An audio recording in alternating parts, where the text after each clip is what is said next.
Perfecto. Entonces vamos a iniciar con las clases de tioles. Ok, nosotros el día de hoy vamos a iniciar la clase de tioles. Solamente vamos a ver tioles, éteres, fenoles, sino también vamos a ver sus derivados, ¿sí?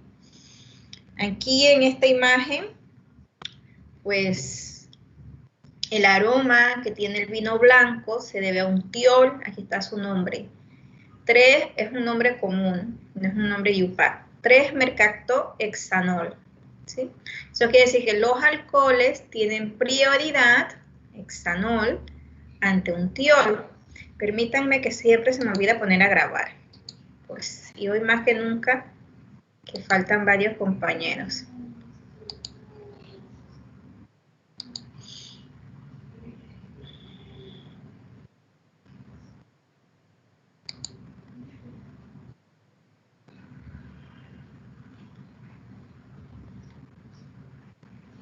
Listo, ya puse la grabación.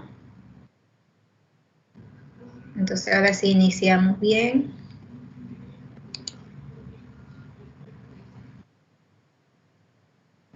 Entonces les decía que iniciamos la unidad 2, que se trata de los tioles, éteres, fenoles y sus derivados, y que aquí tenemos uno de los compuestos de los tioles, el 3-mercaptohexanol, y nos indica, ¿verdad?, que los alcoholes, los hidroxilos, tienen prioridad en la nomenclatura ante los tioles. Los tioles entonces vendrían a ser como un sustituyente. Entonces ese aroma del vino blanco se debe a este compuesto. Aquí tenemos la cisteína, que es un aminoácido. O sea, cuando el profesor de bioquímica, en la bioquímica el otro año, le diga que cuál es el aminoácido que es un tiol, pues tenemos a la cisteína, que aquí está el tiol. Recuerden, ya hemos hablado un poquito de los aminoácidos, que los aminoácidos todos van a tener esta parte igual. ¿Sí? El ácido carboxílico, por eso se llaman aminoácidos, porque tienen un ácido carboxílico y un grupo amino, ¿sí? De esta forma igualita. Lo que va a cambiar es la cadena lateral. En el caso de la cisteína tenemos un tiol. Acá tenemos otro aminoácido, pero ahora con un fenol, la tirosina.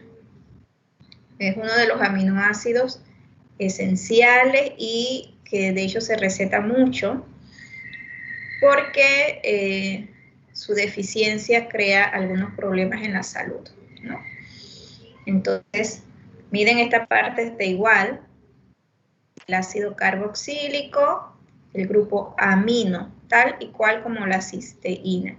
¿Qué es lo que está cambiando? La cadena lateral. En este caso tenemos un fenol y acá tenemos un tiol, ¿ok?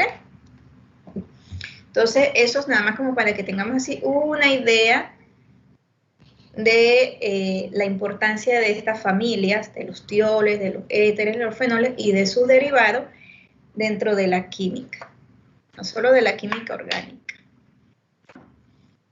Ok. Entonces, ay, aquí se me olvidó. Sí, no importa. Ponerle la estrellita. Ok, nosotros podemos reconocer un tiol, ya lo sabíamos. La diferencia entre un tiol y un alcohol es que el alcohol tiene un oxígeno y el tiol tiene un azufre. La diferencia entre un fenol y un tiofenol, así se le llama tiofenol, obviamente es lo mismo. El fenol tiene un hidroxilo, un oxígeno, y acá, ¿verdad?, el azufre enlazado al hidrógeno. Después, ven que está el espacio aquí, quiero que alguno, a ver si se acuerda, cuál es el grupo funcional de los tioles, el nombre. El grupo funcional, ¿quién es? ¿Quién me va a decir de una vez? Los sulfidrilos. Los sulfidrilos, ¿quién es? Villero Sabina. Sabina.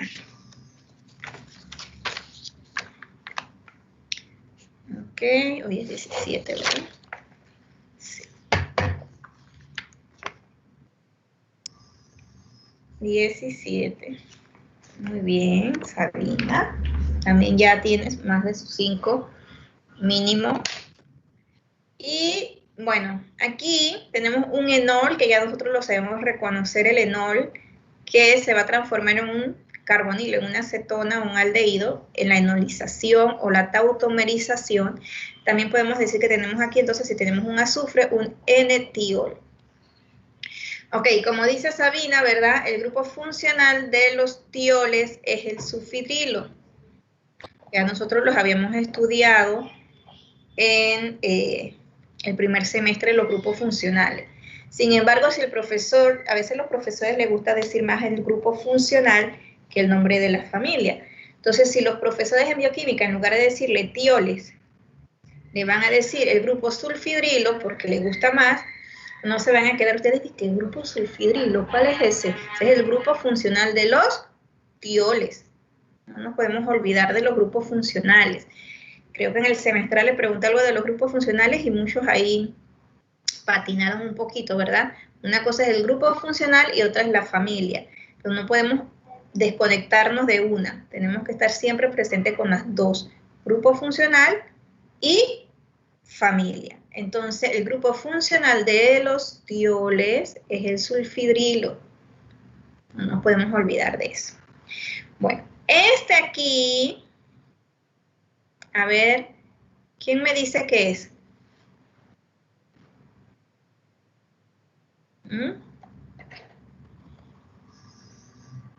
¿Qué familia es? ¿Y cuál creen que es el grupo funcional? Bioesteres.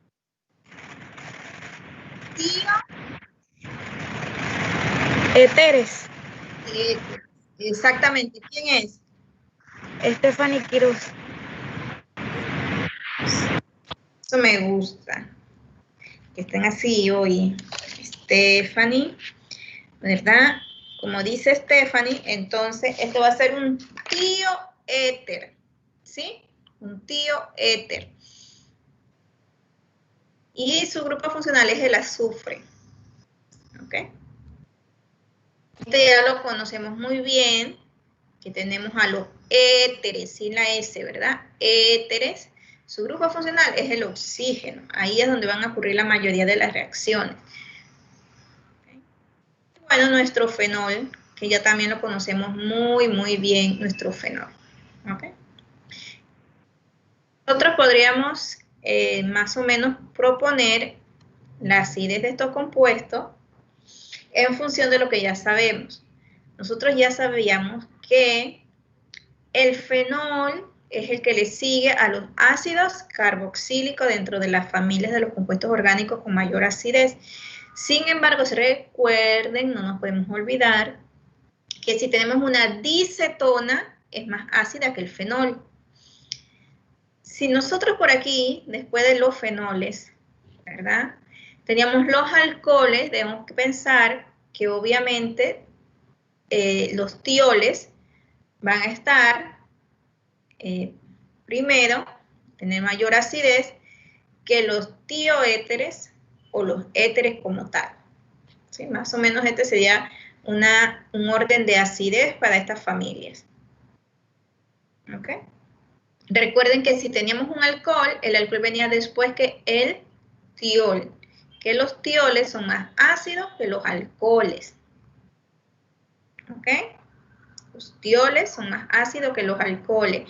Y a ver, ¿quién se acuerda por qué los tioles son más ácidos que los alcoholes? Hoy es jueves, mañana es viernes, ya descansamos el fin de semana un poquito. O mañana, por lo menos, un ratito. ¿Quién es? ¿Quién me dice por qué los tioles eran más ácidos que los alcoholes? ¿Quién se acuerda?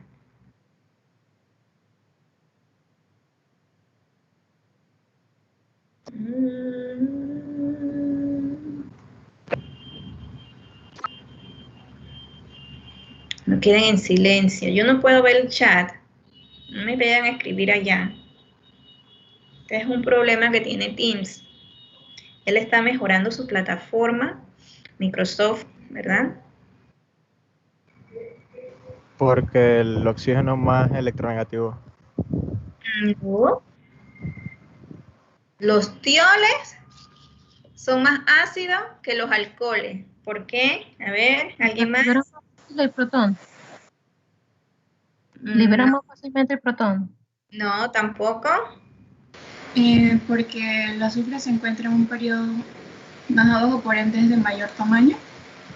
El tamaño, exactamente. ¿Quién fue?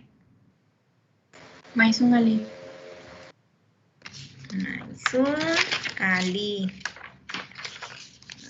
El tamaño, no nos podemos olvidar del tamaño. Recuerden que el tamaño es una de las características o propiedades que evaluamos para la acidez.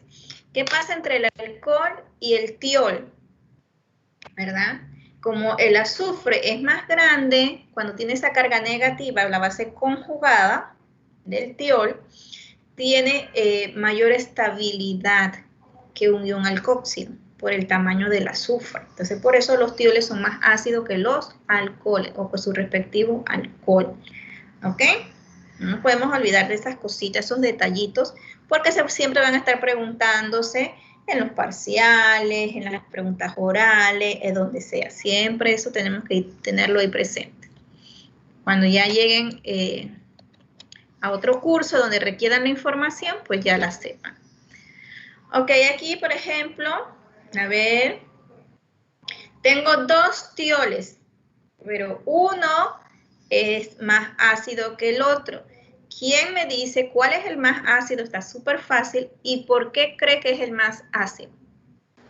El que tiene el pK de 7.8 y Ajá. porque puede resonar. Ajá. ¿Quién es? Yo, Carlos. Carlos siempre. Pero Carlos, no te preocupes, Carlos, todavía puedes hablar. Todavía no has cumplido lo máximo. Ya tienes los 5, que es lo mínimo. Listo. Así como dice Carlos, ¿verdad? Obviamente, ustedes como químicos ya de segundo año, ustedes saben que el que tiene el pK más pequeño es el más ácido. ¿Sí? Eso es una buena información porque no todo el mundo lo va a saber. Eso me va a mí distinguir como químico. Pero aparte, como yo soy químico y soy científico, ¿verdad? Yo tengo que saber el por qué. El por qué, porque me van a decir, sí, porque tiene el pK 7. ¿Y por qué? Si los dos son tioles, ¿por qué uno es más ácido que el otro? Entonces, como químico, como científico, yo debo tratar de explicar las cosas.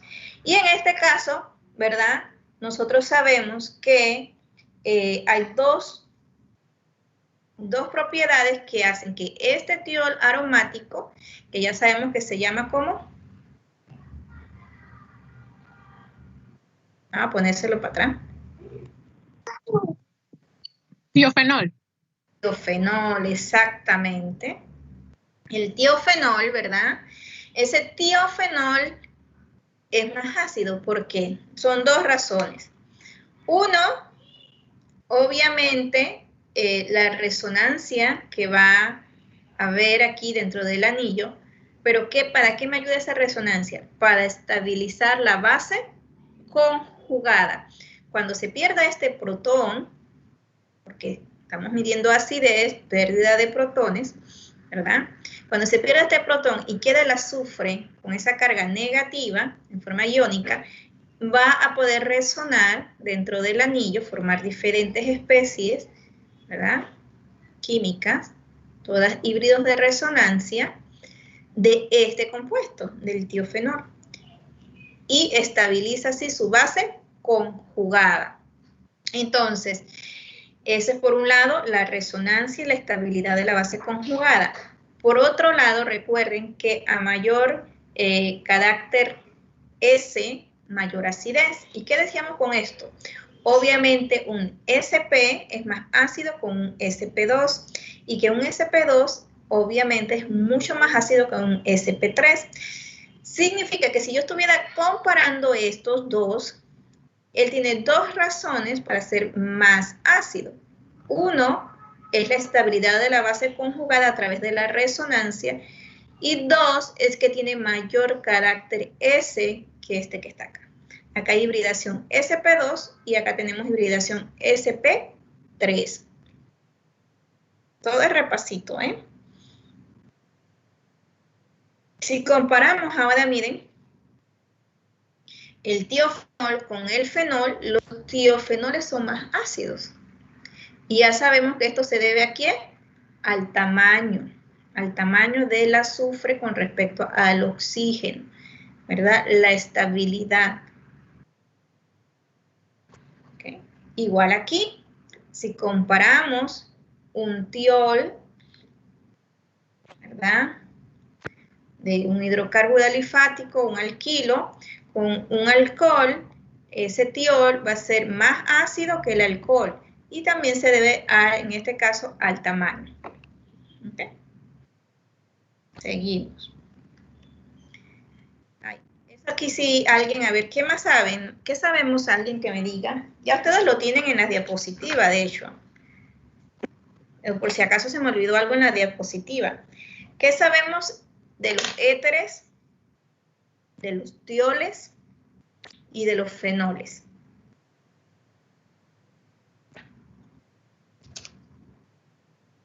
No importa que ya yo les mandé las diapositivas. O sea, que ahora es para que todo el mundo contestara, porque ya sabía lo que veníamos.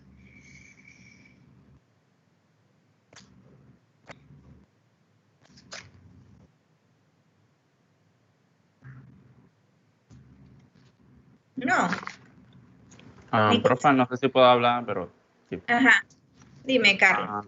Yo estaba leyendo el libro porque no leí las diapositivas, pero yo encontré en el libro que los tioles se preparaban a partir de los enuros de alquilo, a través del SN2. Ajá. Pero ¿qué sabemos? ¿Qué hemos visto hasta el momento que tenga que ver con éteres, así que tú te acuerdes, que tenga que ver con tioles o que tenga que ver con fenoles? De los, por lo menos en los éteres y los fenoles ya lo hemos visto. En los éteres podríamos decir que lo formamos por peroxiácidos o MCPBA. Exactamente, muy bien, Medín. ¿Qué más?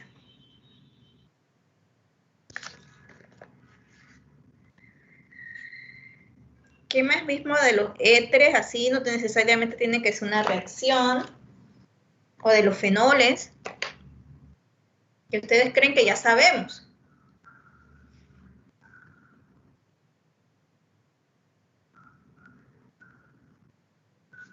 ¿Verdad? Como dice Medín, ya sabemos que los éteres lo podemos obtener a partir de la epoxidación, porque ese es un éter cíclico que forma un epóxido, que es a través, ¿verdad?, de un peroxiácido con alqueno, me da un éter cíclico, un epóxido. ¿Qué más?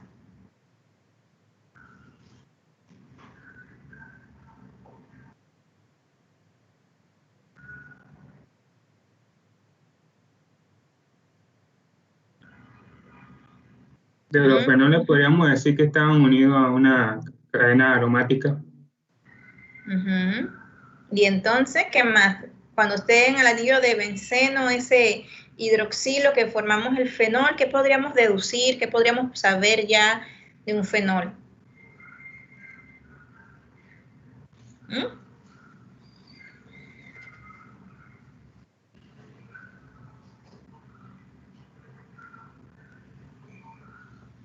Voy a ver si alguien escribe en el chat. Déjenme bajar un poquito aquí la presentación.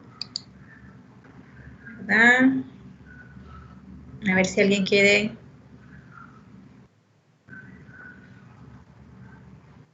No, nadie quiere escribir en el chat tampoco.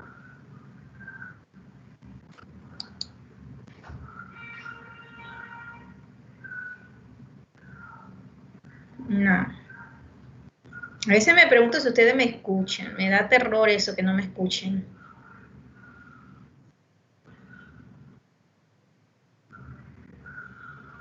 Ajá. ¿Quién es buen nucleófilo?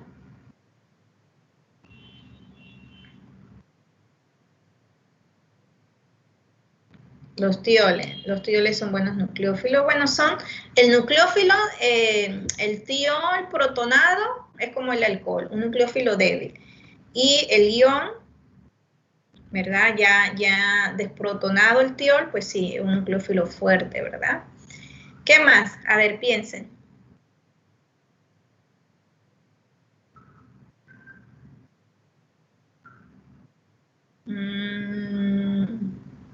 ¿No? Bueno, vamos a la diapositiva ya de nuevo. Ok, ahí está, ¿verdad? ¿Qué sabemos?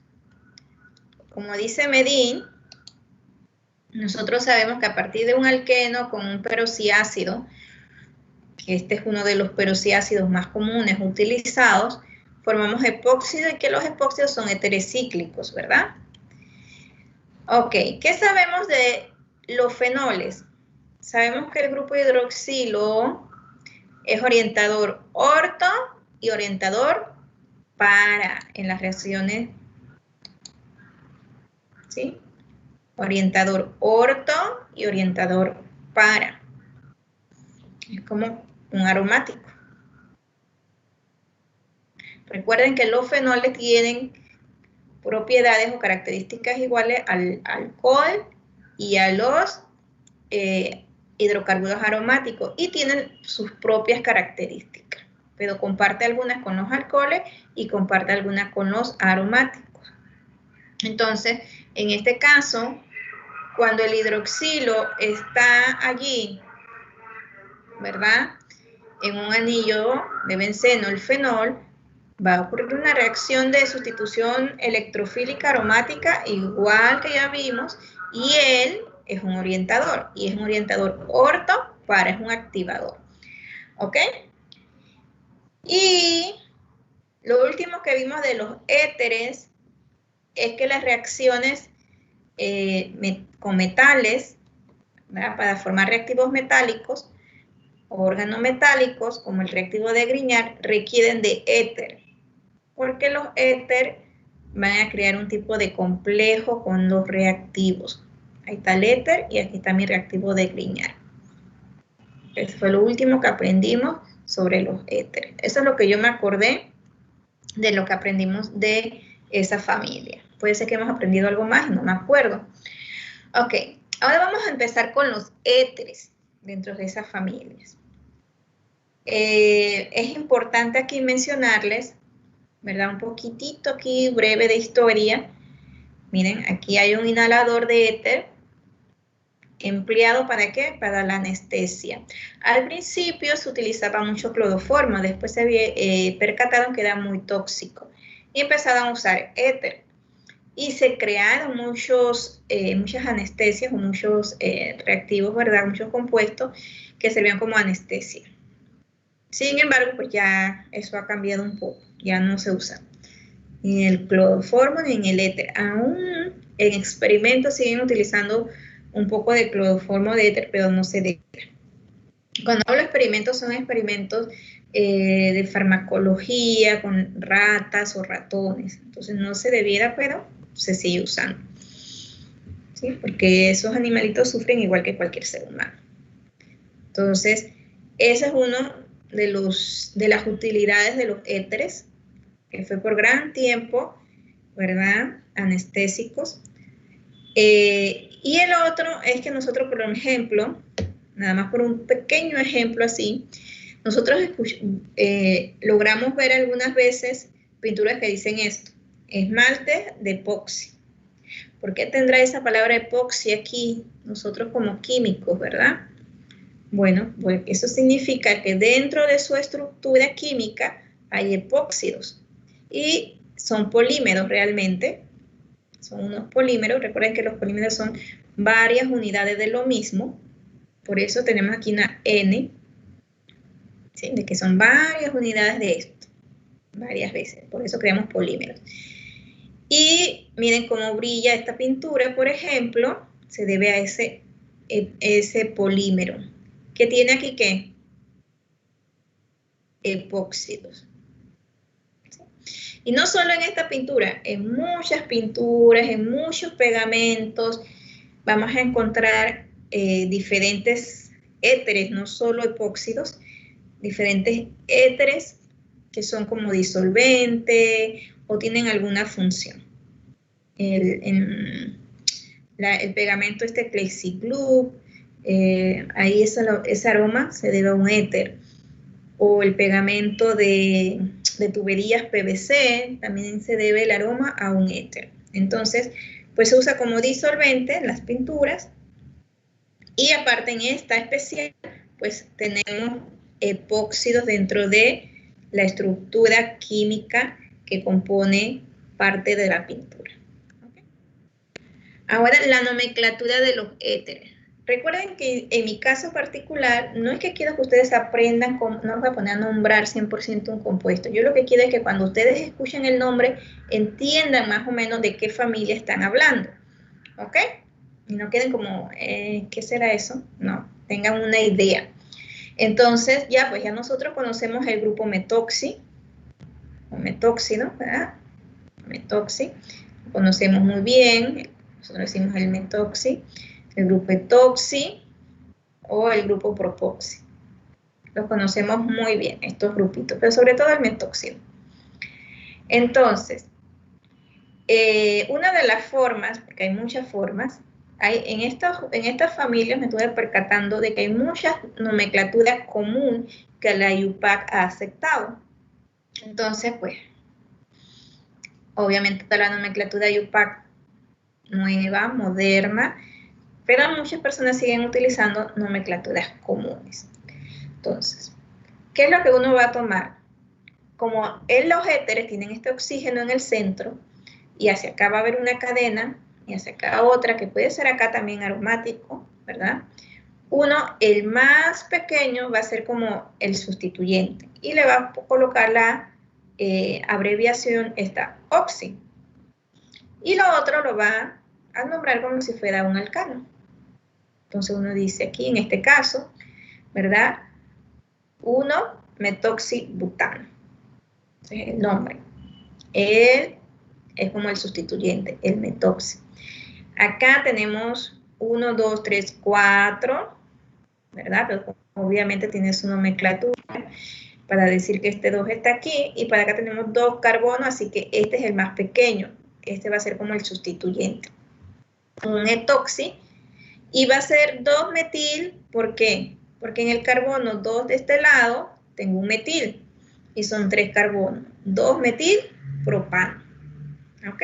Es una de las formas de nombrar los éteres. Entonces, cuando ustedes escuchen ese oxi, estamos hablando de un éter. Eso es lo que a mí me interesa, que escuchen oxi, metoxi, etoxi, propoxi, butoxi. Tengo un éter. ¿Ok? Esta es todavía una nomenclatura más antigua, esta que está acá abajo. Éter etil metílico. De una vez, obviamente, es una nomenclatura común. Escuchar la palabra éter me dice que yo tengo un éter. Y si dice etil, quiere decir que de un lado tengo un grupo etilo, y metílico, del otro grupo tengo un grupo metilo. Esta nomenclatura común, muchos lo utilizan porque es muy sencilla. Éter, etil, metílico. Una vez me está diciendo que de un lado tengo el etil y que del otro lado tengo el metilo. ¿Sí? O, como les decía, la nomenclatura IUPAC, metoxi, que este es el pequeño, etano, que es el que le sigue. ¿Ok? Nomenclatura común, etemetilfenil o anisol, que ya nos lo aprendimos con los hidrocarburos aromáticos. De hecho, la IUPAC usa mucho anisol. Cuando yo tengo un derivado de este compuesto, él no se va a ir al metoxibenceno. Él va a decir nitroanisol o ortonitroanisol o pan-nitroanisol. ¿Sí? Anisol. La IUPAC acepta mucho esta terminología o este nombre, anisol. Ese es un nombre común, anisol, pero también se puede decir etemetilfenílico. Y su nombre IUPAC, metoxi, que está acá arriba, benceno. ¿Ok? Acá en este caso, va a venir a ser el sustituyente. ¿Por qué? Porque aparte tiene acá el cloro, ¿verdad? Como que la cadenita que tiene alifática más larguita por tener un hidrógeno de más. Entonces, clodo, metoxi, metano. Nombre común, éter. Entonces, el nombre común muchos lo seguimos utilizando por eso, que es más fácil por colocar la palabra éter. Y bueno, acá tenemos más. Acá tenemos el 3-etoxi, ¿verdad? Este es el carbono 1 porque tiene 2 metilos. Entonces aquí se va a repetir 2 veces 1. ¿Se acuerdan? Buscar los números más pequeños para los sustituyentes y que se repita siempre los números más pequeños. Eso lo aprendimos en nomenclatura el semestre pasado. Entonces él va a ser el carbono 1. 1, 2, 3. ¿Qué hay en el carbono 3? Este etoxi. Entonces 3-etoxi, 1, 1, dimetil, porque hay 2 dimetil. ¿Qué? Ciclohexano. Acá ya coloca entonces un poco la estereoquímica. Dice que es trans. ¿Trans de quién? Es del clodo con el metoxi. ¿Por qué? Recuerden, aquí tenemos los hidrógenos. El clodo está hacia adelante y el metoxi está hacia atrás. Entonces, es una relación trans entre el clodo y el metoxi. Trans 1 clodo, 2 metoxibutano. Y acá, muy interesante, en lugar de tener 2 cadenas alifáticas, tenemos un alcohol. Los alcoholes tienen preferencia ante las cadenas alifáticas.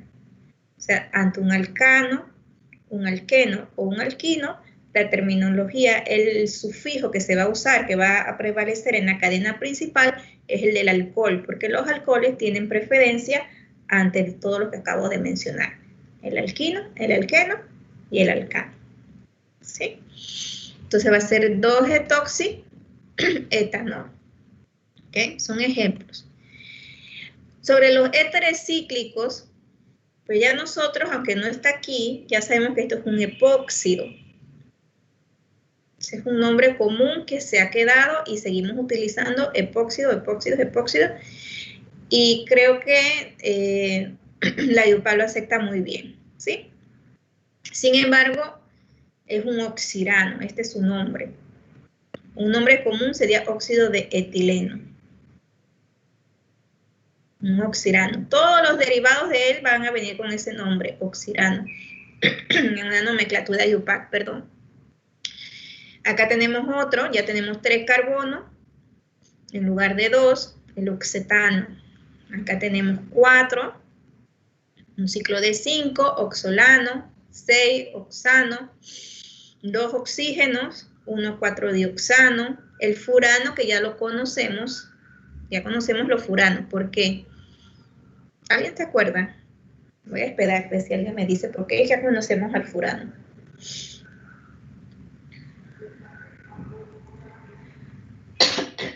Perdón.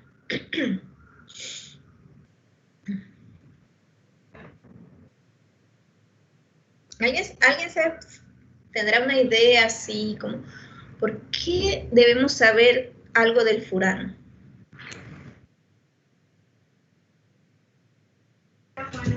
A ver, ¿quién? ¿Por qué?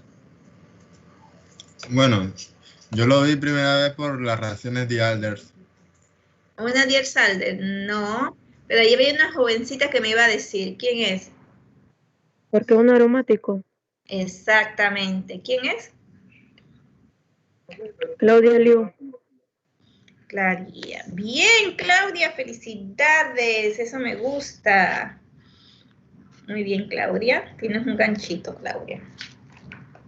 El furano es un aromático. Nosotros ya vimos los aromáticos y estudiamos bien, aunque no está dentro así como que de hidrocarburos aromáticos, vimos hasta los heterocíclicos que son aromáticos, como es el furano. El furano es un aromático, ¿sí? Y por eso ya lo debemos conocer. Por eso ya está dentro de nuestro conocimiento. Es un compuesto aromático. Aquí con el furano, recuerden que 2 electrones libres va a ser el traslape de orbitales o traslape de electrones para formar ese ciclo que se va a formar en un compuesto aromático. ¿Ok? Entonces, muy bien, Claudia. Perfecto, excelente. porque tenemos un furano aquí que es un compuesto aromático, ya lo conocemos un poquito, no es que no lo sabemos muy bien, pero por lo menos sabemos que es aromático. Y acá tenemos el pirano, que creo que ese sí no lo vimos dentro de las estructuras de los aromáticos. ¿Ok?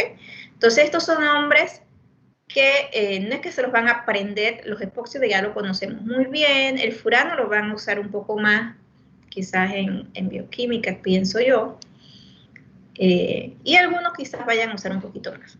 El tetrahidrofurano, en lugar de conocerlo como oxolano, lo van a conocer más como tetrahidrofurano.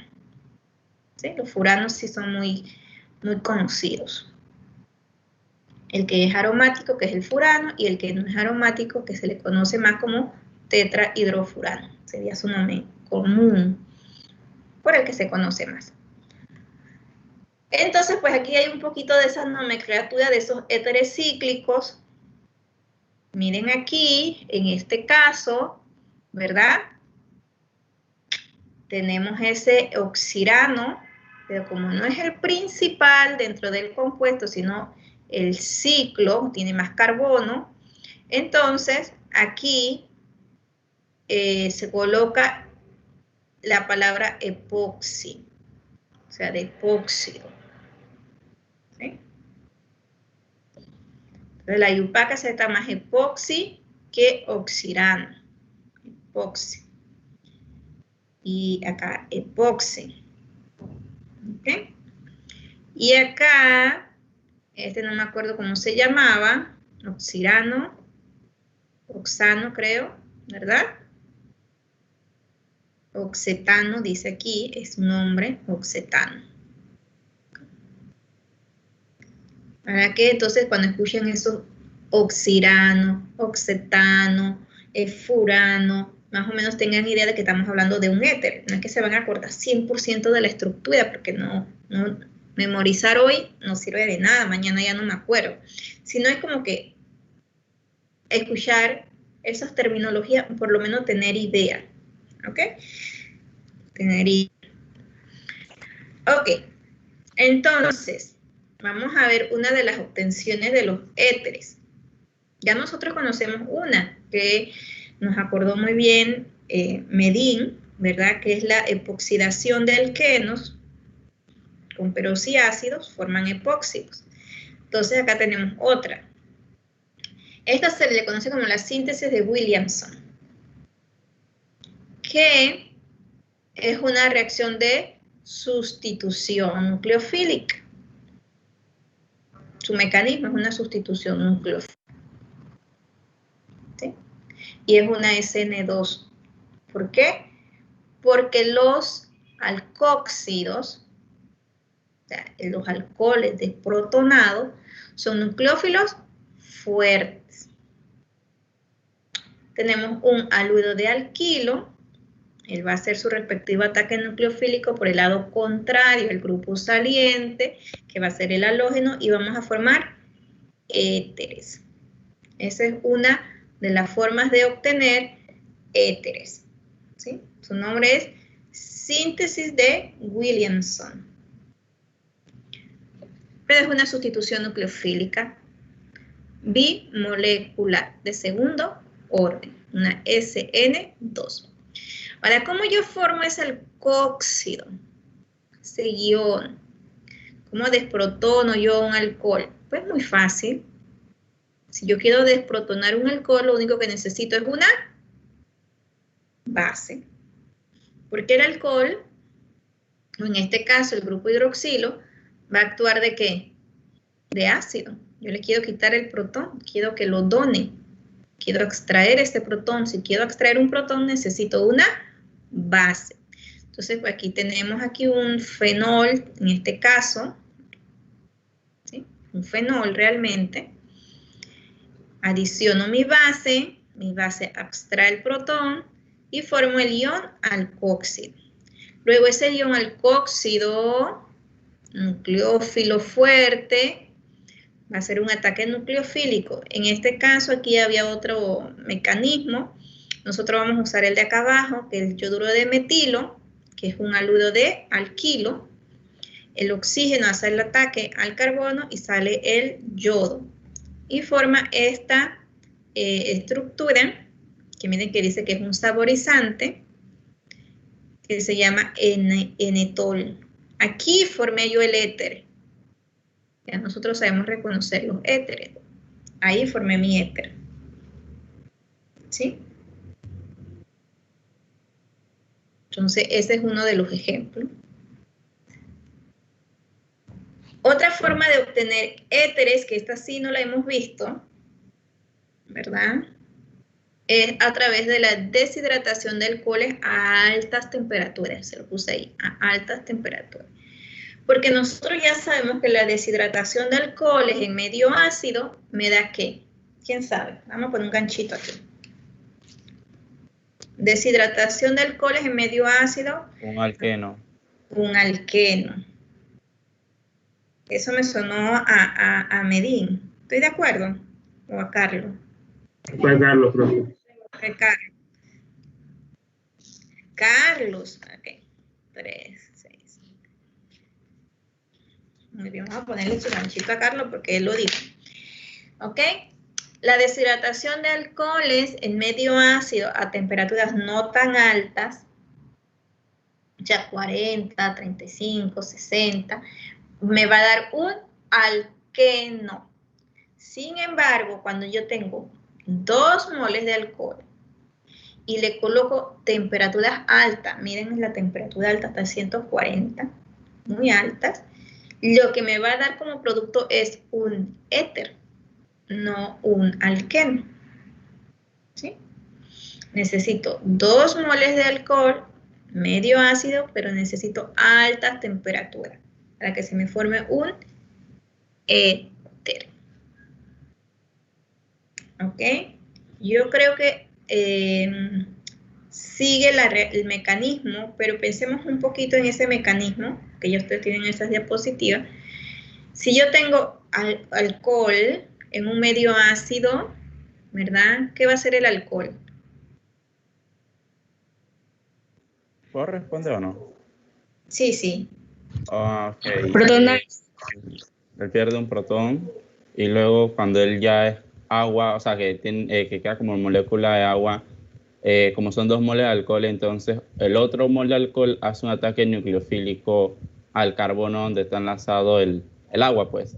Y sale esa molécula de agua y ahora queda protonado el alcohol y con una base se puede extraer y ya queda como éter. Ajá. Ahí había una jovencita que me iba a decir algo. ¿Qué es lo que va a hacer el alcohol frente a un ácido? ¿Va a actuar como qué?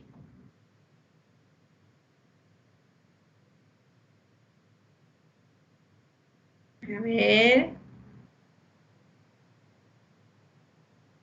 La joven. Ya Carlos nos dijo una idea, ¿no? Nos dio una idea así súper rápida.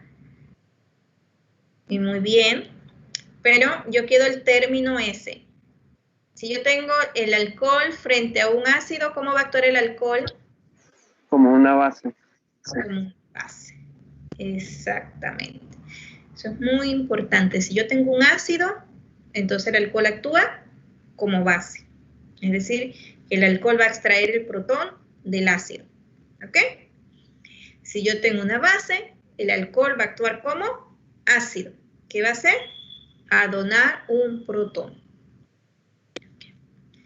Entonces, pues aquí tenemos el mecanismo que nos describió, y ustedes ya lo tienen, que nos describió muy bien Carlos, ¿verdad?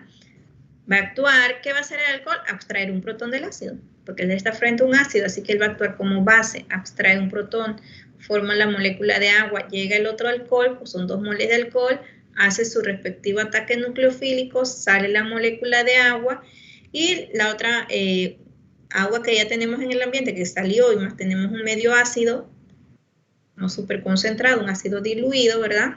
La molécula de agua extrae el protón y de esa forma se obtiene el éter. ¿Ok? Y acá habíamos hablado de las alohidrinas que vimos en ese medio, en ese mecanismo, un alcohol funciona como base, pero el otro funciona como nucleófilo. No, aquí, Ah, bueno, sí, uno está actuando como base y el otro está actuando como nucleófilo. Ajá, ya, en la... Ajá, sí, porque uno está extrayendo un protón, que está actuando como base, y el otro está donando los electrones para formar el enlace, o sea que actúa como nucleófilo. ¿Sí? Exacto. Ok, aquí en este, ya ustedes más o menos me habían dicho, esa de la formación de aloidrinas, podríamos pensarlo que también es un alcohol. Pues yo le dije, sí, porque tenemos un hidroxilo, pero vamos a dejarla un poquito más adelante para otras cosas, no la miremos dentro de la formación de alcoholes o la obtención de alcoholes, porque es una reacción que ya ustedes conocen, ¿verdad? Entonces ustedes ya tenían idea de que si había un alcohol ahí, podríamos obtener alcoholes, sí, podríamos obtener precisamente aloidrinas. Nosotros ya vimos esa reacción con los alquenos. Nosotros sabemos que si tenemos un alqueno, le adicionamos un halógeno y agua, vamos a formar aloidrinas. ¿Ok? Ahora, ¿cómo esas aloidrinas se transforman en epóxidos? ¿Ok? En este caso, cuando yo tengo la aloidrina, yo la tengo que hacer reaccionar con una base. ¿Sí? Con una base. Recordando que los halógenos son buenos grupos salientes, con excepción del flúor, ¿no? El flúor no es un buen grupo saliente. Ok. Entonces, pues el mecanismo es muy sencillo. Si yo tengo una base, la base va a extraer un protón. ¿Qué yo quiero formar? Cuando yo voy a proponer un mecanismo de reacción, yo tengo que pensar qué quiero formar. Y en el caso de ustedes que tienen que proponer mecanismos de reacción con unas estructuras todas extrañas ahí que le va a dar esa profesora, ¿verdad? Ustedes tienen que mirar qué tengo, qué me dio, qué familias tengo en esa estructura y a dónde las tengo que llevar. ¿Qué quiero formar? ¿Qué cambió? ¿Qué cambió? ¿Qué yo tenía aquí y qué cambió acá?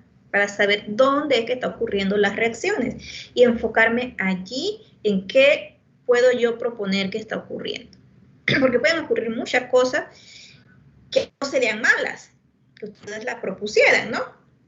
Pero no es el producto que yo quiero que me expliquen cómo se formó. Porque recuerden que les acabo de decir, y siempre se los he dicho, nosotros como científicos debemos tratar de buscar una explicación. No siempre la vamos a encontrar, pero debemos tratar de buscar una explicación por qué ocurre. Si usted va a hacer síntesis, ¿verdad?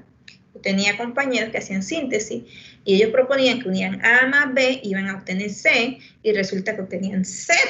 Entonces ellos tenían que explicar por qué encontró en el ambiente, qué medida no tomó que hizo que A más B no le diera C sino Z. El que dio C sacó Z. ¿Quiere decir que Z está malo? No, todo lo contrario, encontró condiciones para sacar Z, está bien. No era lo que él quería, pero logró entender algunas otras cosas que quizás no se sabían o que él no sabía. Puede ser que encontró humedad del ambiente, que tiene que ser un medio totalmente seco. Puede ser que los rayos ultravioleta, la luz le afecta a lo que estaba proponiendo y no lo consideró, ¿verdad? Etcétera. Entonces, yo siempre tengo que mirar qué voy a formar. Entonces, yo de esta aloidrina voy a formar un epóxido. Entonces, tengo que pensar en el mecanismo de reacción que me dé un epóxido. ¿Ok? Tengo una base. Y tengo un buen grupo saliente. Entonces, la propuesta, obviamente, empieza con la abstracción de un protón, porque tengo una base. Entonces, parte de la molécula va a actuar como ácido. ¿Quién? El alcohol.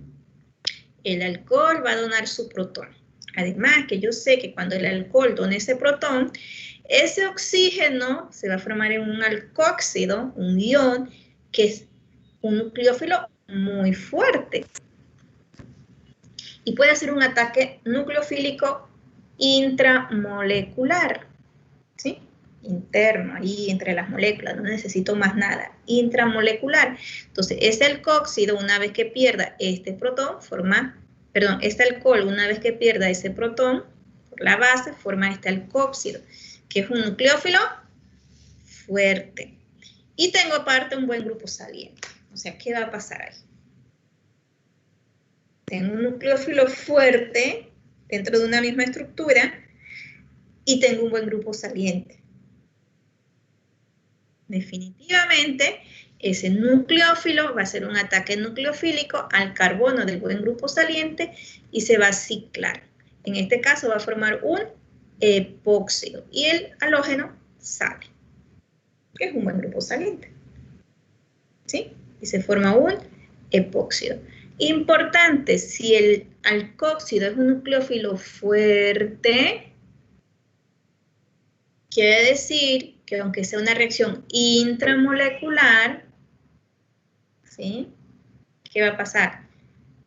Tiene que ser del lado contrario al buen grupo saliente, una SN2. O sea que tiene, si lo vamos a ver de forma selectiva, regioselectiva, con estereoquímica, debo dibujar el oxígeno o el alcóxido del lado contrario al buen grupo saliente. ¿Ok? Entonces, bueno, aquí tenemos un ejemplo, tenemos una alohidrina, ¿verdad? Tenemos la base, ya sabemos que la base va a extraer el protón y va a hacer un ataque nucleofílico al carbono, donde está el buen grupo saliente. Podemos observar en este dibujo con estereoquímica que el hidroxilo está hacia adelante y el bromo está hacia atrás. Si es una SN2, ¿qué va a pasar con la SN2? Va a haber inversión a futuro, ¿verdad? Hay dos formas de ver esta reacción. Así, o con un ciclohexano. En este caso un ciclohexanol porque es un alcohol, pero igual puedo dibujar en una conformación de silla. No podemos olvidarnos de esta conformación de silla. ¿Sí? Pues entonces puede ser que yo les diga, de este dibujo páselo a silla y haga la formación del epóxido. Solo hecho de pasar de la proyección de hardware a una silla, tengo que recordarme la orgánica 1, la estereoquímica, que no se nos puede olvidar. ¿Ok? Entonces puede ser que uno le dé esta estructura y le diga que la pase a silla y que haga el mecanismo. Ok, esa es una de las reacciones. A partir de la alohidrina podemos obtener epóxidos. Recordando que es una SN2. ¿Ok? Otras reacciones ahora de los éteres como tal.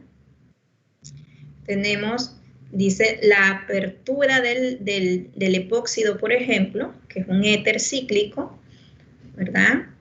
Con un reactivo de Grignard, que ya lo conocemos. Tenemos aquí el reactivo de Grignard y tenemos aquí el epóxido. Recordemos que el reactivo de Grignard necesita éter, por eso está en éter, aquí la reacción. Okay. Entonces primero, pues tenemos esto. ¿Qué va a ser el reactivo de Grignard? Ya lo sabemos. De hecho, ya esta reacción hasta la vimos, creo. ¿Quién me va a decir? Un ataque nucleofílico. Es un ataque nucleofílico. Un ataque nucleofílico. ¿Verdad? Recordemos entonces que aquí este carbono realmente va a estar en forma negativa. Entonces, este carbono va a venir y va a hacer un ataque nucleofílico a este carbono de acá. Y va a causar la apertura del epóxido que va a formar ¿qué? Un alcóxido. ¿Ok? Me dio pena de estornudar, perdón. Luego que forma el alcóxido es que yo le tengo que adicionar ¿qué? El ácido para que ese protonio venga el alcohol. ¿Ok? Entonces, el reactivo de Grignard, como nucleófilo, puede hacer ataque nucleofílico a los epóxidos y formar alcoholes. Aquí tenemos un epóxido y aquí Carlos, vamos a dejar que otra persona conteste, ¿verdad? Vamos a darle unos minutitos a alguien para que conteste. Tenemos el epóxido y tenemos este compuesto que nunca habíamos visto. Y quiero que me diga la persona por qué este compuesto es un nucleófilo y cómo está haciendo el ataque nucleofílico a este epóxido. ¿Ok? Vamos a buscar aquí la plumita para cuando me empiecen a describir. Vamos a darle unos minutos a alguien, Carlos. Alguien que piense un poquito. ¿Sí? Que mide la reacción y me diga. Y recuerden, chicos, no importa todo el ruido que hay atrás. Ustedes no escucharon hace rato, por aquí estaban vendiendo, no sé, piña, creo. Todos vamos a tener ruido. Milagro que ahora escucho silencio.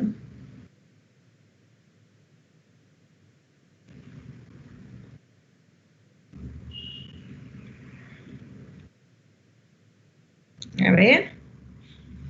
¿Quién se anima?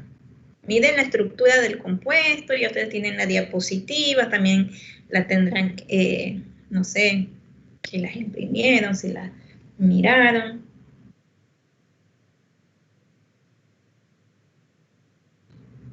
¿Por qué ese compuesto que nunca hemos visto?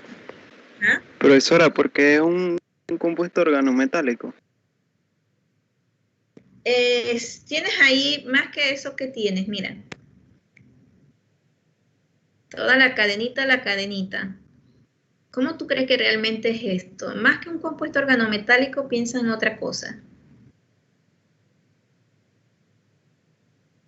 A ver.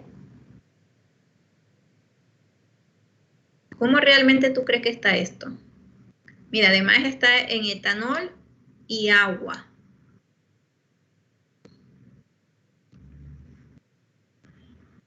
¿En forma iónica? En forma iónica, ¿verdad? Está ionizado. ¿Quién fue? Maizun Ali. Maizun Ali, muy bien, Maizun. Maizun se acaba de ganar su segundo gachito hoy.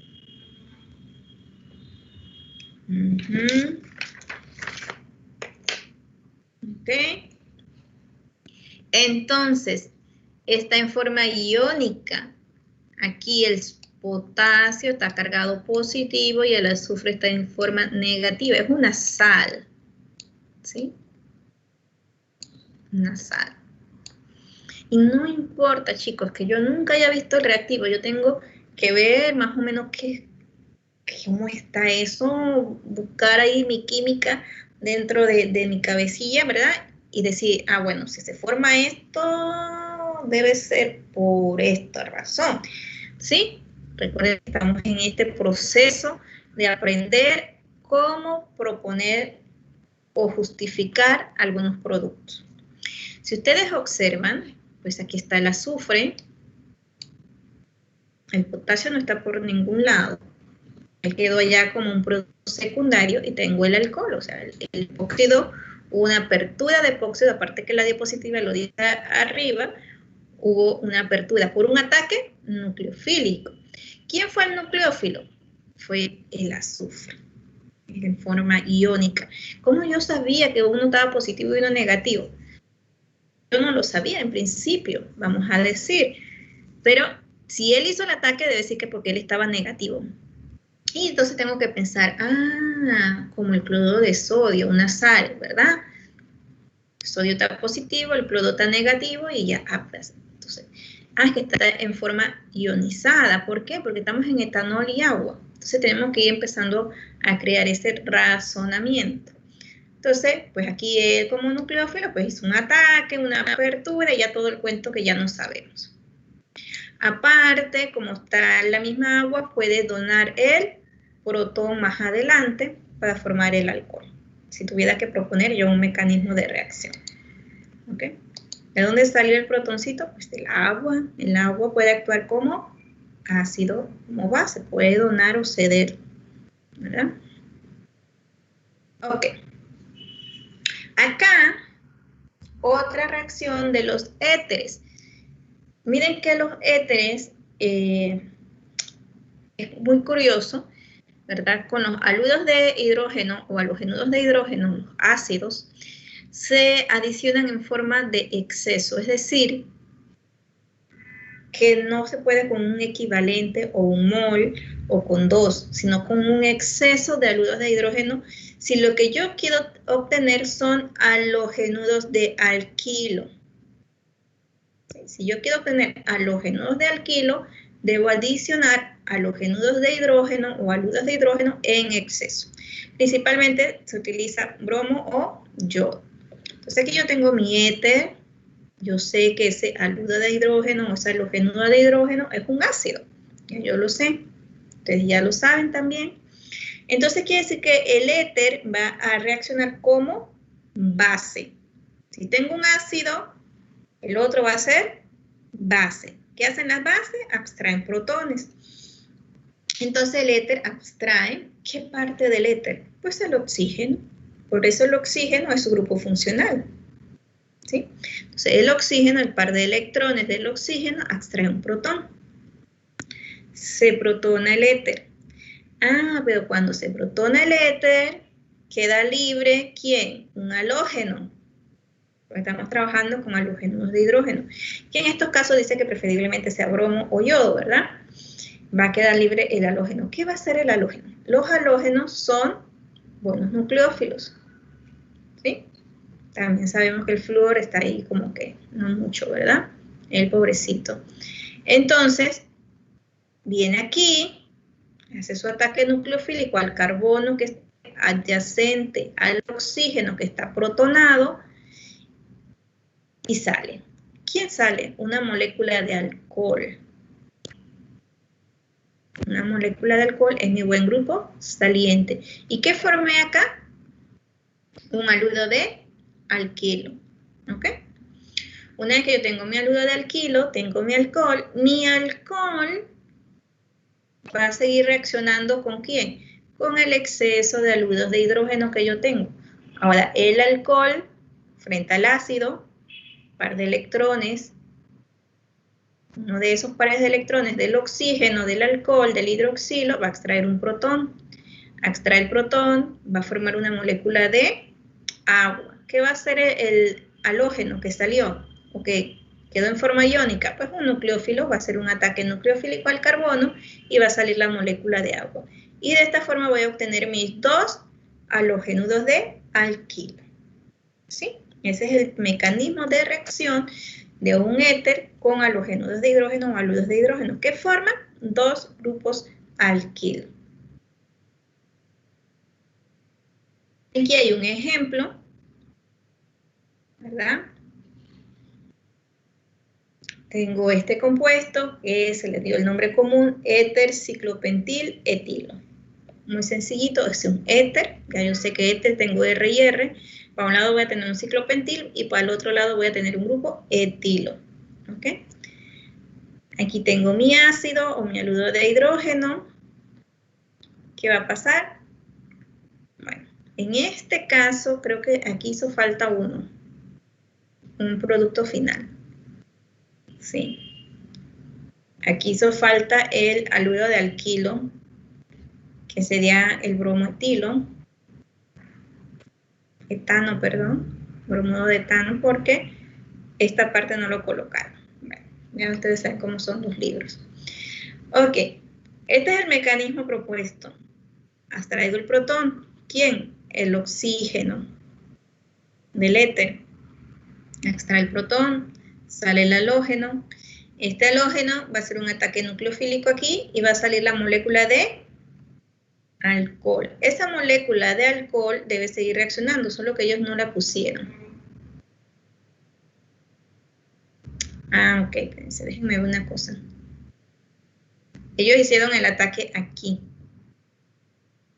porque tiene menos impedimento estérico, ¿ok? Y esto no me lo pusieron como producto. Este nos hizo falta ya como producto. Bueno, no importa. Ustedes saben que se formaban dos áludos de alquilo y que en la reacción, en la ecuación química, hacía falta uno más porque nada más tenían uno solo. Ok, entonces, ¿por qué hacen el ataque acá y no acá? Aunque al final los dos se van a formar como áludos de alquilo. Primero lo hicieron acá en la cadena porque hay menos impedimento estérico. formado en el alcohol se protona, el halógeno hace el ataque nucleofílico, ¿verdad? Ellos liberaron primero el agua, eso también se vale, no hay problema. Solamente que si liberan primero el agua ya no va a ser SN2. Va a ser, si forman un carbocatión, una SN1. ¿Sí? Una SN1 porque tenemos un intermediario, un carbocatión. Por eso es que ellos pusieron aquí que puede ser SN1 o SN2. Y están ejemplificando la SN1. Si hacen el ataque, esto no tiene gran impedimento estérico. Es un haluro de alquilo secundario. Si fuera uno terciario, pues sí, exclusivamente sería SN1. Pero si es uno secundario, puede ser SN2 también. ¿Okay? Recuerden que eso también es importante recordarlo. Dependiendo del haluro de alquilo que yo tengo, puede ser SN1 o SN2. En este caso es un haluro de alquilo, bueno, y de hecho es un alcohol secundario. Entonces, como es un carbono secundario, puede ser SN2 sin ningún problema. Si tengo un nucleófilo fuerte, puede ser SN2. Ellos quisieron ejemplificar con una SN1, sacaron la molécula de agua, atacó el bromo y formaron su siguiente haluro de alquilo. Al final, a aquella ecuación le hace falta este haluro de alquilo, a la ecuación química. ¿Sí? Porque son dos haluros de alquilo. Este que acaban de formar y este que se formó. ¿Ok? ¿Preguntas? ¿No? Ok. Ahora, estas reacciones que acabamos de ver, tanto con reactivo de Grignard, ¿sí? O con nucleófilos como nucleófilos fuertes, que pueden ser alcóxidos, ¿verdad? Como este que está aquí, son regioselectivas. Y creo que más adelante les pongo otras más. ¿Son regioselectivas o son específicas? Estas reacciones obviamente van a pensar o van a ocurrir en un carbono menos impedido. O sea, la parte de que si hay impedimento estérico es muy aplicable en estas dos reacciones. Las dos reacciones que acabamos de ver. El reactivo de Grignard, ¿sí? Como un nucleófilo, ¿ok? Si ustedes observan, el reactivo de Grignard aquí hace su ataque nucleofílico en este carbono que tiene menos impedimento estérico, tiene 2 hidrógenos. Sin embargo, el de acá tiene un metilo. El alcohol quedó acá, en el que tiene el metilo, porque el ataque nucleofílico fue a este carbono con menos impedimento estérico. Igual, acá, el ataque nucleofílico fue en este carbono que tenemos allí. ¿Por qué? Porque es el carbono menos impedido. ¿Ok? Entonces, estas reacciones son regioselectivas, específicas, como ustedes le quieran llamar. Igual aquí, ¿sí? Tenemos un éter, uno más impedido, otro menos impedido, que fue lo que se nos pasó a mí. Bueno, a mí se me pasó hace ratito con el ciclo, ¿verdad? Está protonado. Aquí lo dice, menos impedido, más impedido. ¿Dónde va a ocurrir primero el ataque? En el menos impedido. ¿Okay? En el menos impedido va a ocurrir primero el ataque nucleofílico. Al final, como se supone que esto está en exceso, pues realmente van a, en lugar de tener un alcohol aquí, van a obtener otro halogenudo de alquilo. ¿Okay?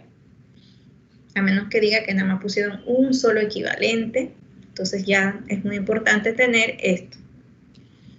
esto presente. ¿Quién es el carbono más impedido? ¿Quién es el carbono menos impedido? Ok, y aquí, esta es otra reacción aparte, pero también está dentro de las reacciones regioselectivas, aunque no la habíamos mirado, porque es así, es igual que estas. El borohidruro de, este es hidruro de aluminio litio, o cualquiera de los dos. Podría haber sido también el borohidruro de sodio, o en este caso que es el hidruro de aluminio litio. ¿Qué hacen esos agentes? Vamos a preguntar mejor, no les digo. A ver, Vamos a ver quién se acuerda. La pregunta es, el que ponga yo, y vetado Carlos y vetado Medín. No pueden contestar yo. ¿Qué tipo de agente es este? ¿Y qué hacen? ¿Cómo actúan?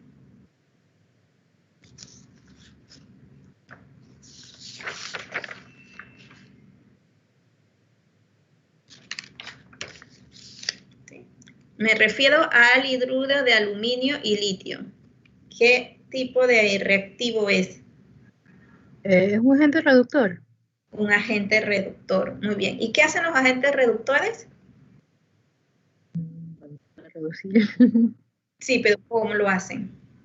¿Cómo es el proceso? ¿Qué es lo que ellos usualmente, vamos a decir, para no decirte la palabra química, voy a decir una palabra común. ¿Qué es lo que ellos dan?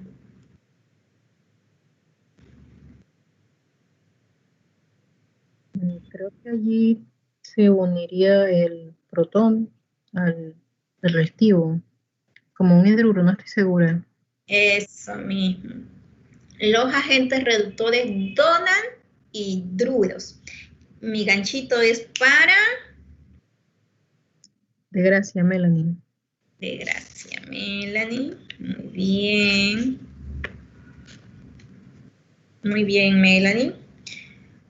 Melanie ya tiene sus 5 también, que es lo mínimo que quieran.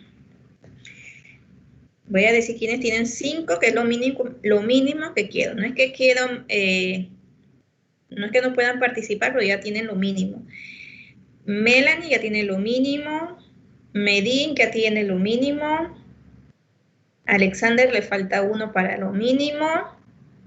Carlos, pues ya sabemos que Carlos los veta acá rato, así que ya él tiene mucho más de lo mínimo. Alexandra ya tiene lo mínimo, pues no quiere decir que no pueda participar porque tiene apenas lo mínimo. Y Sabina tiene también lo mínimo. Tiene un poquito, una más. Tiene lo mínimo. Así que a que sepan quienes ya cumplieron con la mínima participación que se les pide a cada uno de ustedes. ¿Sí? A Alexander le falta 1 para tener el mínimo. Y ya. De ahí, Enrique tienes 3, te faltan 2 mínimo. Mausín también tienes 3, Olga tienes 3, María Ángela tienes 3, y de ahí todos los demás tienen 1. ¿Ok? Todos los demás que han participado. Esto para que estemos bien cómo andamos con ese 3%. Tenemos que buscar la forma de participar. No sé cómo, tenemos que hacerlo. Si estuviéramos en clases presenciales fuera distinto. Al fulanito, venga al tablero, pero bueno. Tenemos que adaptarnos y mantenernos un poquito activos. Yo sé que es difícil con la internet. Le digo que yo misma tuve que hacer unos arreglos aquí porque ahora que entró Meduca, pues la internet se ha puesto peor todavía. Entonces tuve que hacer unos arreglitos. Le puedo dar mi recomendación, que fue lo que hice yo en mi casa. Yo compré un cable de internet y cuando es mi hora de clase, yo me conecto directamente a la señal que llega con un cable desde la sala donde está eso hasta acá, hasta mi cuarto. Y lo hago pues obviamente acá para no molestar a los demás dentro de mi hogar, ¿verdad? Que puedan moverse allá. Entonces me encierro en mi cuarto y doy la clase, pero con un cable que viene por toda mi casa, de 30 metros, que compré el cable. Me exageré, pero no importa, me llega muy bien al cuarto. Entonces, de repente, ustedes podrían hacer lo mismo. Comprarse un cablecito y se van así, bien lejos, donde nadie los moleste mucho. Puede haber gallinas, no hay problema. Puede haber perritos, no hay problema, ¿verdad? Y pueden abrir entonces pues, su computador y estar un poco más atento a las clases. O si tienen su cuarto propio, pues en su cuarto. ¿Ok? Eso fue lo que yo tuve que hacer. Entonces, cada vez que yo tengo clases, porque no quiero estar taladrando en mi casa, yo tengo que poner el cable, pues, todo un proceso, ¿no? Para ver si mejoro la señal.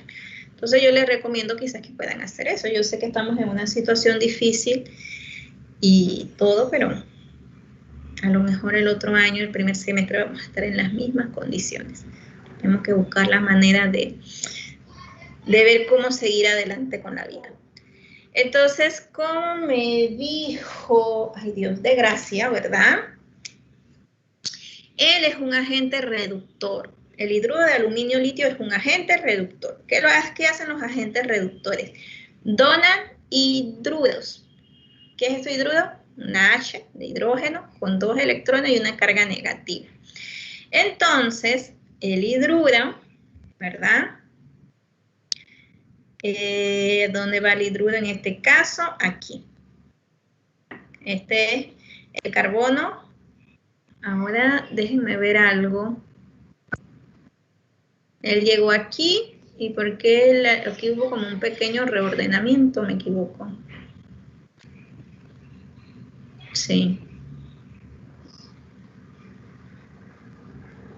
Bueno, es que no es una SN2 como tal. El hidruro hizo su ataque nucleofílico aquí. Y aquí hubo como un pequeño reordenamiento porque el hidroxilo quedó ahí mismo también. ¿Ok? Pero él hace su ataque. Todo lo demás está igualito, miren. Y de hecho lo tengo aquí en las regios selectivas porque decía que era igual que las otras. Que el carbono menos impedido era el que iba a ser atacado. ¿Ok? Entonces, ahí el ataque y la molécula de agua, que ¿qué es lo que hace la molécula de agua? Dona protones, en este caso, como los ácidos. Ok, esta diapositiva que está acá ya la hemos estudiado, sin embargo yo decidí volverla a poner aquí. Y es sobre la apertura de epóxidos. Cuando estamos en un medio ácido nada más, diluido, y cuando tenemos alcohol, un alcohol en el medio, ¿verdad? Obviamente el medio ácido, pero aparte de tener el medio ácido tenemos un alcohol como nucleófilo. Cuando yo tengo un epóxido en medio ácido nada más, yo voy a formar un diol. Tengo el epóxido, extrae el protón, como ya lo sabemos. Si tengo un medio ácido, tengo un ácido, el otro va a actuar como base, que en este caso es el epóxido. Extrae el protón, ruptura, ¿verdad? Por resonancia, forma la molécula de agua hace un ataque nucleofílico a uno de los carbonos, el que esté menos impedido, de preferencia, ¿verdad? Se abre el ciclo, el epóxido, tengo el alcohol, viene la molécula de agua, extrae el protón y formó el diol. ¿Ok?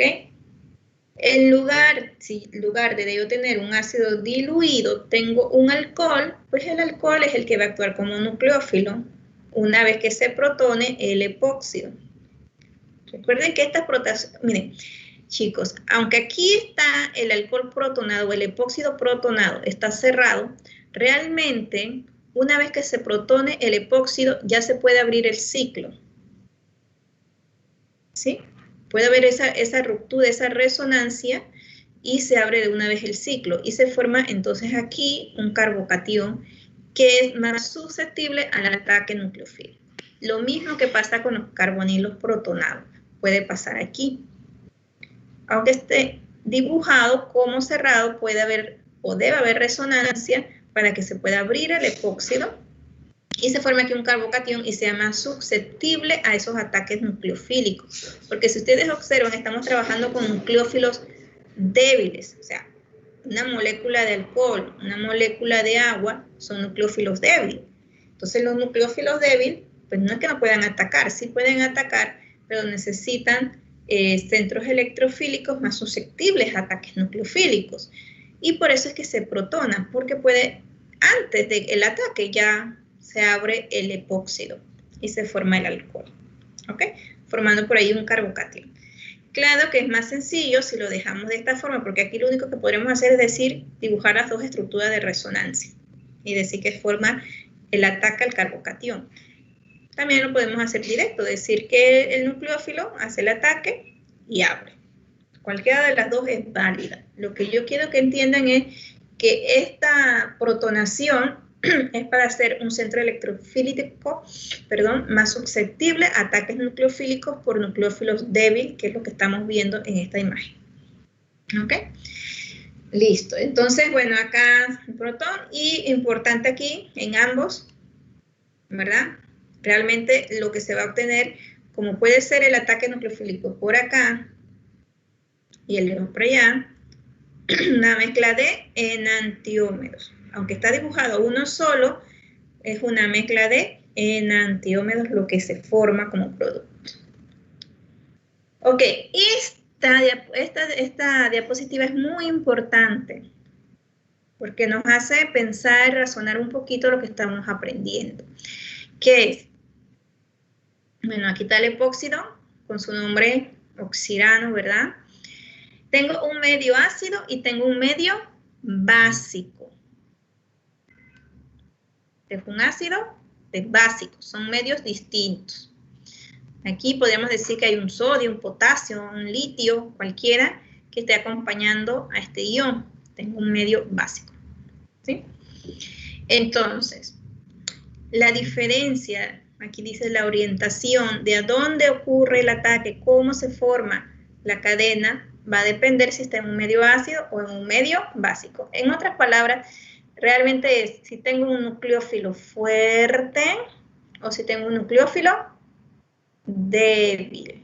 Me va a ayudar a mí a saber dónde va a ocurrir el ataque nucleofílico en estos casos. Si ya estoy mirando un ácido o una base, un nucleófilo fuerte o un nucleófilo débil.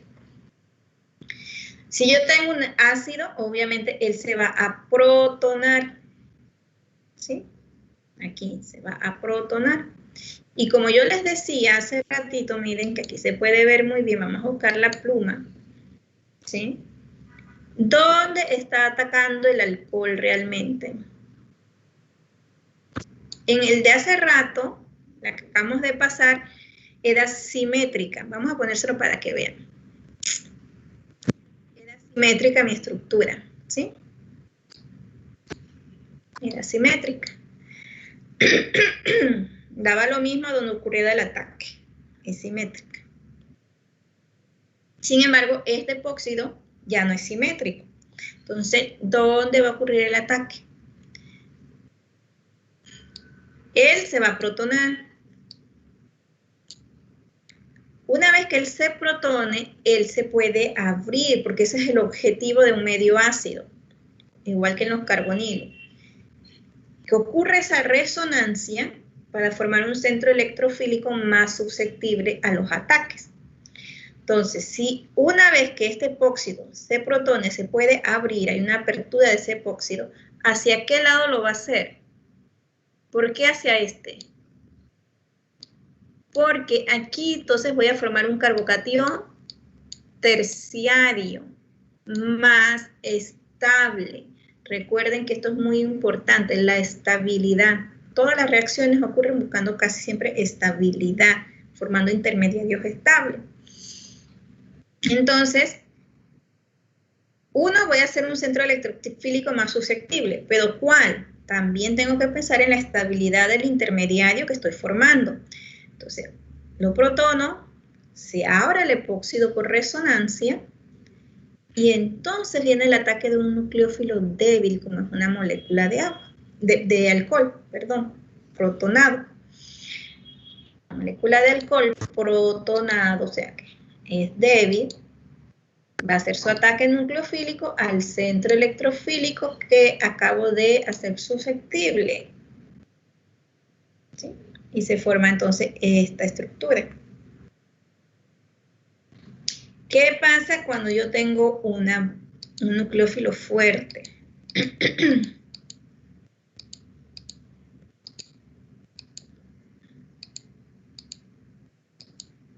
Vamos a quitar esto. Cuando yo tengo un nucleófilo fuerte, va a ocurrir lo contrario. El nucleófilo fuerte va a buscar ¿qué? El lado menos impedido. ¿Sí?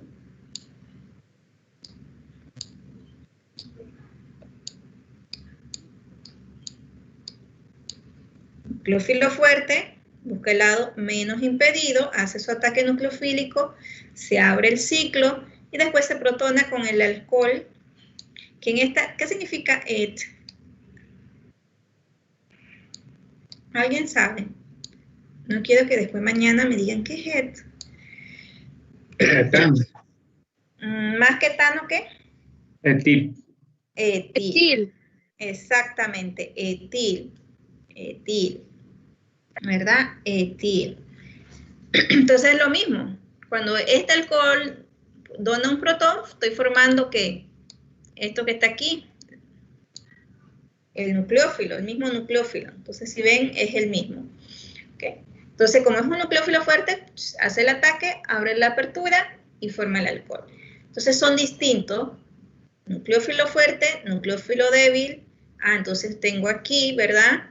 Que adicionar un catalizador, que va a ser un ácido diluido, obviamente, para activar el centro electrofílico.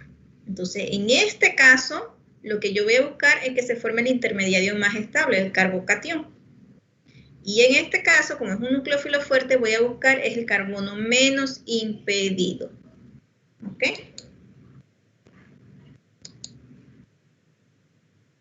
Profesora, una pregunta. Entonces, en medio básico no se forman dioles. Si tu medio básico es un hidroxilo, sí. ¿Podría repetirlo una vez que me perdí cuando dijo que extraía el protón? Ajá. El nucleófilo fuerte extrae el protón. Ajá, ahí me quedé.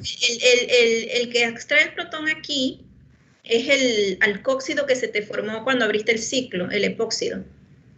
Cuando hay la apertura del epóxido, recuerda que se forma un alcóxido aquí, ¿sí? Ese oxígeno con carga negativa.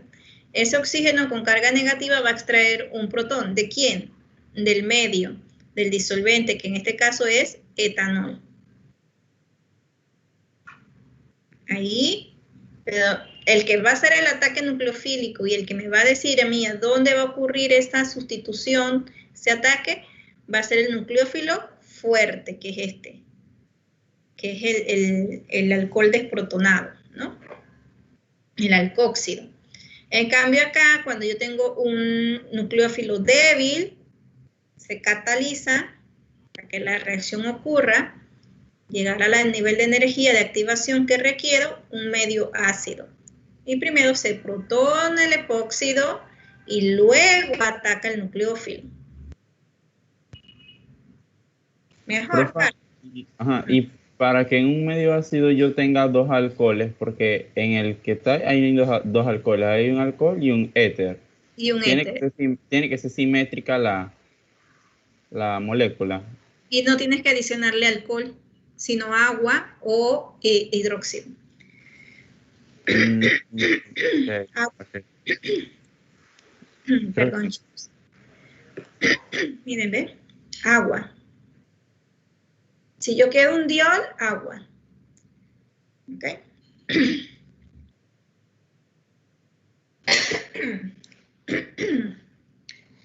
Ok.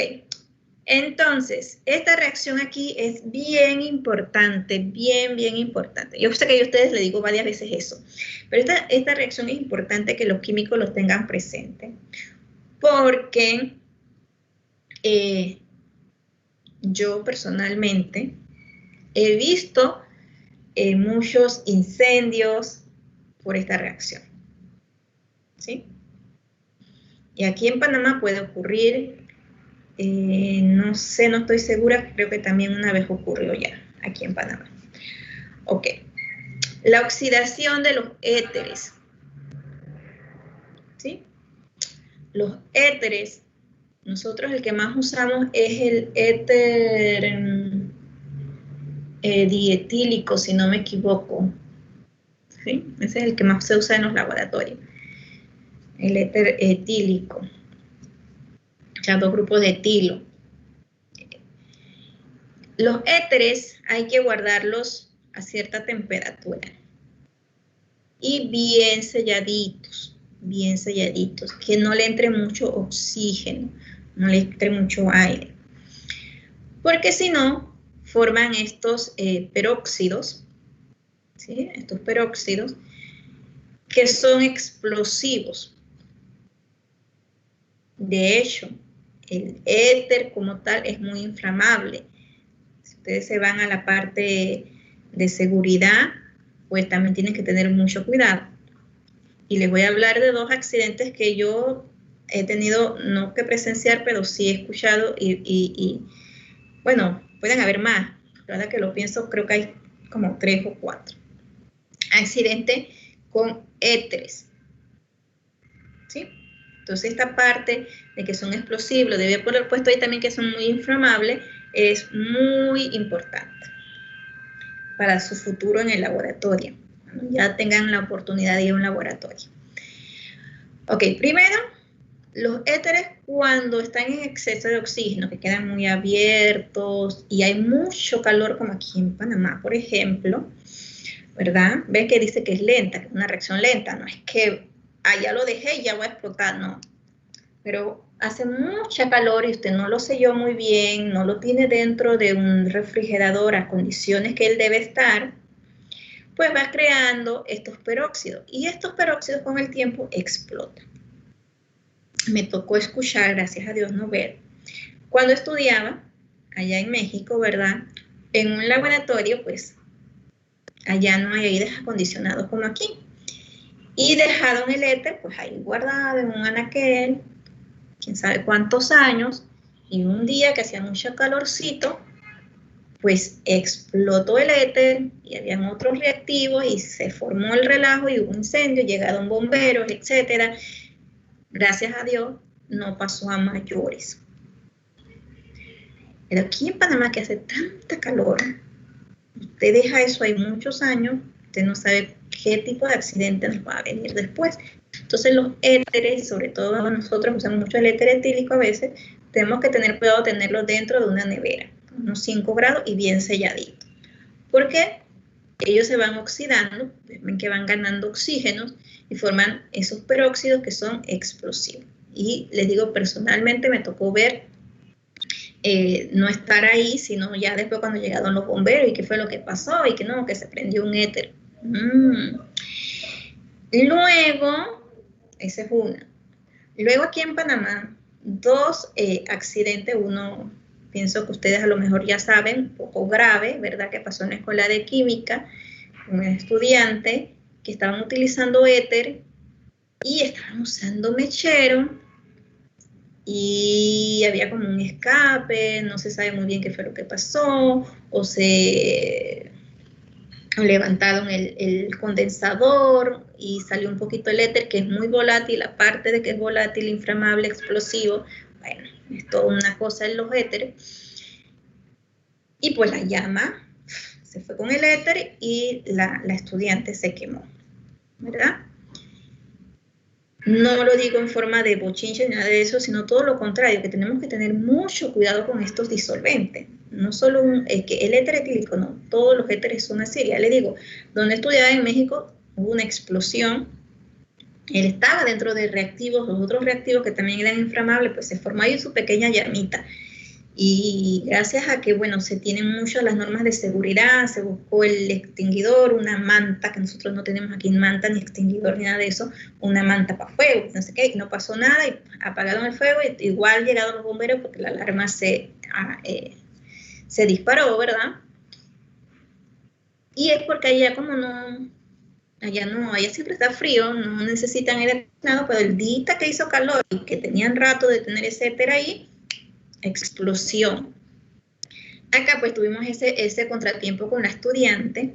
En otro laboratorio, aquí mismo en Panamá, no en la universidad, sino en otro instituto de investigaciones, un estudiante que estaba haciendo su tesis en ese instituto, agarró el éter por la tapa. O sea, en vez de agarrarlo por abajo, ¿no? La tapa, y a veces uno no rosca bien, y se cayó el éter. Y no sé exactamente qué es lo que había encendido, pero la cosa es que igual, al caer el éter, y no sé qué tenían encendido, ya me acordé, pues no tenían ni siquiera un mechero, sino era un horno. Un horno de estos ustedes utilizan para secar muestras en general. Bueno, ustedes no han tenido la oportunidad porque lo hacen más en química analítica, que les hubiera tocado este año. Tenían un horno y el horno estaba obviamente alrededor, como cuando usted prende su estufa, ¿verdad? el horno de su estufa, usted toca alrededor, ¡oh, está bien caliente! Así mismito.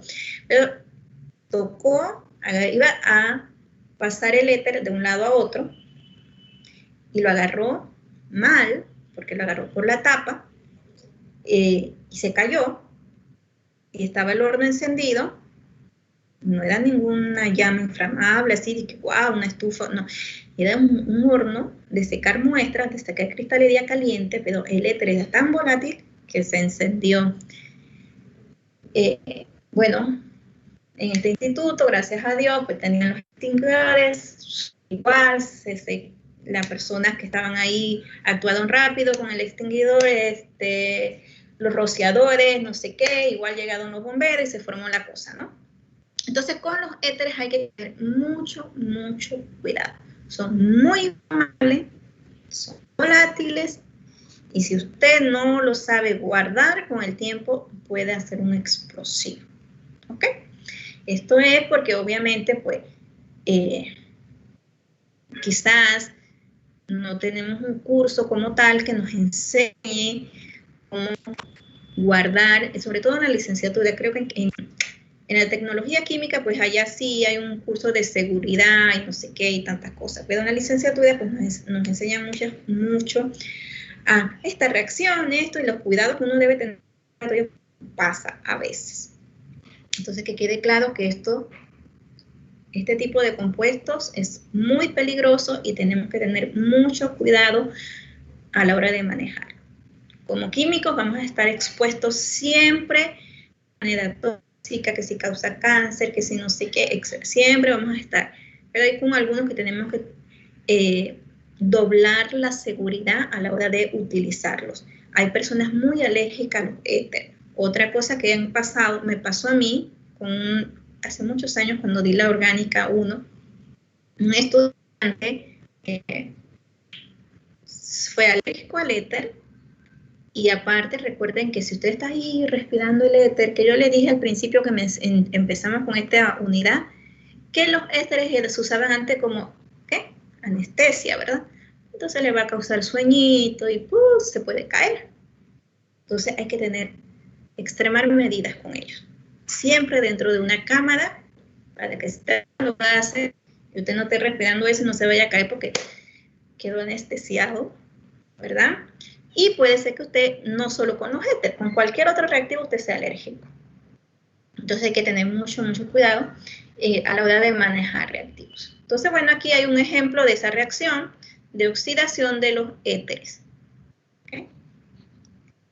Como el oxígeno en exceso, dice semanas o meses, tampoco es cosa de asustarlos, los libros tampoco quieren asustarlos, pero sí puede pasar porque lo viví.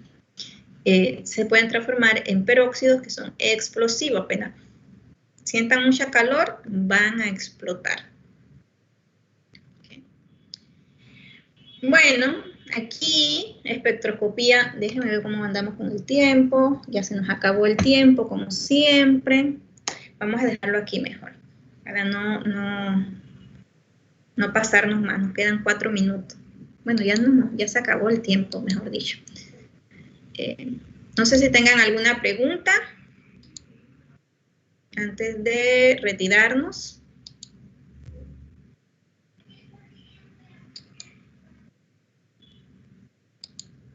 ¿Preguntas, chicos?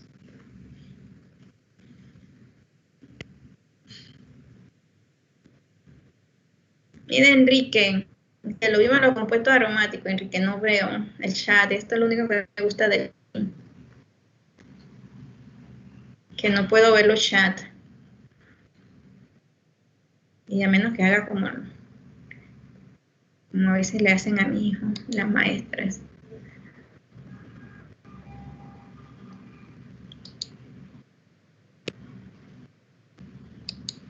Cuéntenme, ¿no hay preguntas?